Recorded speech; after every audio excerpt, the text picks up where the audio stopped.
Hey guys, it's Dave here from Nerdarchy, for nerds, bot nerds, hanging out with some of the crew. I'm Ted. I'm Nate. Today we have a viewer request from Jason Von Hein, and he wanted us to just briefly go over the differences between Undead from 5th edition to previous editions of the game. Well, I think there's a number of fairly big changes that they've done with a couple of the different monsters in your 5e Monster Manual. Skeletons, pretty much look like they're right out of previous editions. Yeah, a lot of them are the same. Most of the difference happens in like thematic with features and abilities. Mm-hmm.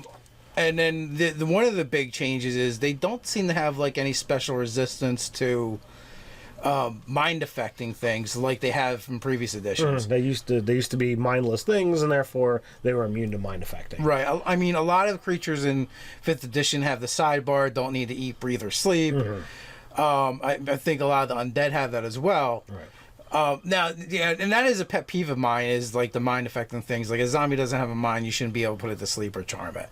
So, like me, I would probably just use the house rule of common sense when it comes to undead in 5th edition with some things. Mm-hmm.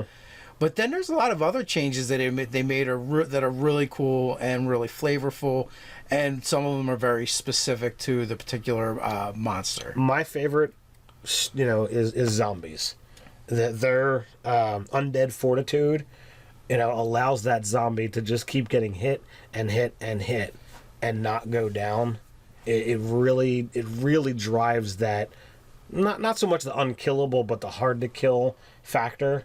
Not based on hit points. Yeah, not based on hit points, because you can hit it and it gets a save, and if it passes the save, it stays up, unless of course you hit it with radiant or crit.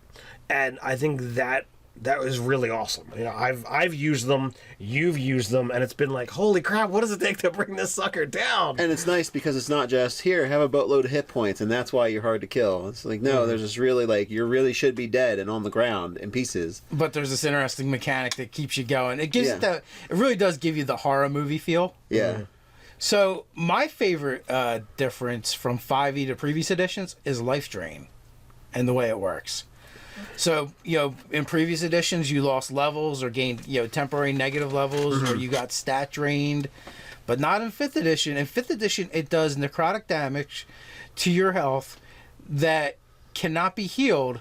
Or no, it's not that it can't be healed. It reduces your maximum hit points until you complete a long rest. Right. So, if you have 50 hit points and you take 10 points of damage, you now have 40 hit points until you complete a long rest, which is kind of cool because it gives this weird feeling of that you're still being threatened by that undead you defeated. Mm-hmm. Earlier in the day, right. Without losing levels or other nasty, more permanent things. Now, you've been a fan of undead since 2nd edition, possibly even before. I know you've done studies on vampires and dragon, or not vampires and liches throughout the different editions. Yeah. Do you feel that the vampire in this edition is more powerful? Because, I look at it, it's a challenge 13, and to me, that seems significantly higher than it was. So I would say, regardless of what the vampire looks like, the players attacking the vampire are different than, Pathfinder players, and or 3.5, 3. I mean, even 2nd edition, I felt like, I don't know, the vampires seem more of a challenge based on the type of players that are fighting it now, rather than previous editions. So I guess it's not the vampire might be the same, kind of. It seems more powerful because I'm looking at the players that are going to be fighting it. Okay. So. Well, the important thing to remember, too, with vampires, liches, and a lot of the other undead is they're not templates anymore. They're just a straight monster. Mm-hmm. Now, I've used the vampires, and I used the variant rule. And they have one for spellcasters and warriors. Yeah, you can be a spellcaster. But, instead of using it on the vampire, I used it on the spawn. So it gave me the ability to create, a vampire that was still more interesting, but less powerful than that CR13 that would have just totally annihilated the plane or the players in that game. So there's definitely wiggle room with that, and I just feel like all the monsters in 5th edition are so easy to kit bash anyway. Oh, absolutely.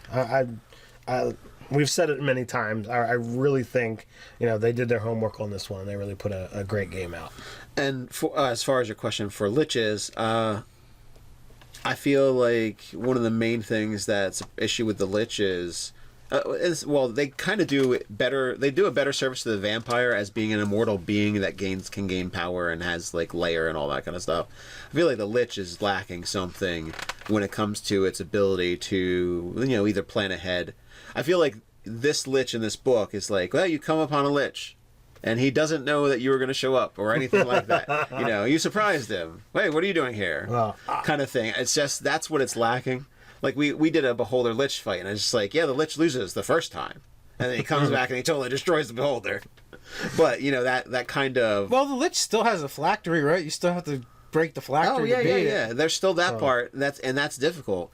And they've also kind of attached this mechanism that, rather than making it up in the story as what you need, it's like that you need, like, creatures' souls to power the phylactery. It specifically says here, a Lich encountered in its lair has a challenge of 22.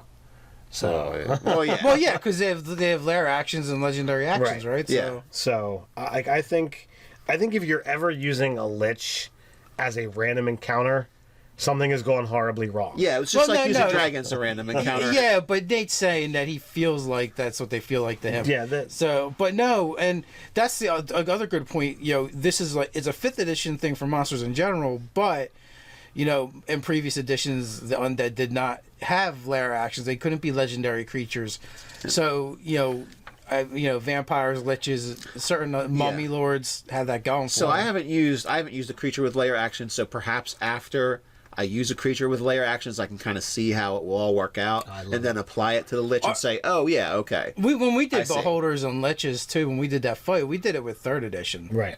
We didn't use 5th edition. Because this wasn't out yet. Oh yeah, well it's all kind of blending together. It's been a while. Well, we do a lot of videos. Oh, what is there? 500 or so? Yeah, A couple. Couple hundred.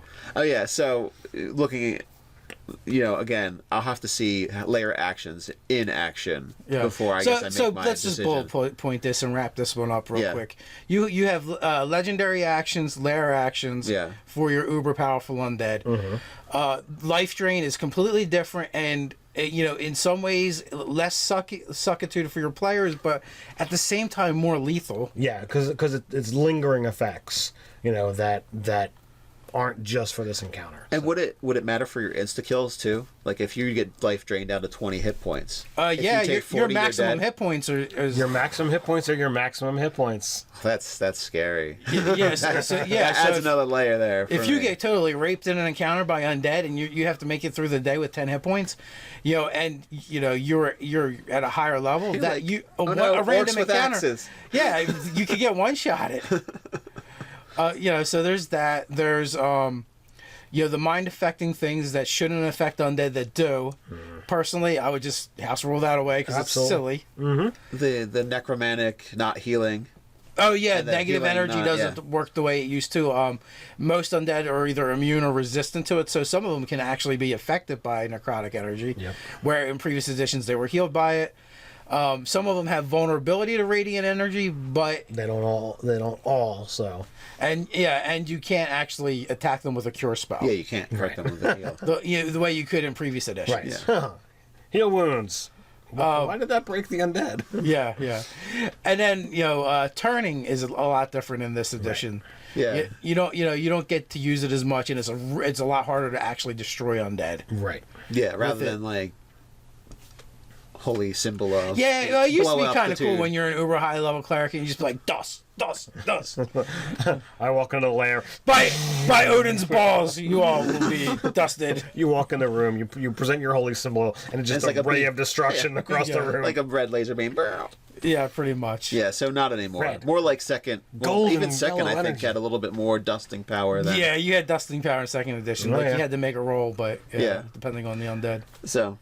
So I think that sums it up. I think they're a little more flavorful in 5e. With the way they did a lot of the abilities. Everything's more flavorful in this edition. The mind affecting things hokey and stupid. We got they just ran out of ink room. That's all. Is that what it is? Yeah. Zombies still have a brain. They just don't. We got the errata for the PHP. We're waiting for the errata on this. Some part of them still remembers how to fall asleep. Nice. So So with that, guys, what do you think about the differences between the different editions of Dungeons & Dragons and Undead? Let us know in the comments below. While you're at it, like, share, and even subscribe. head over to nerdarchy.com and check out the store. You also check out the articles at nerdarchy.com. So until next time, stay nerdy.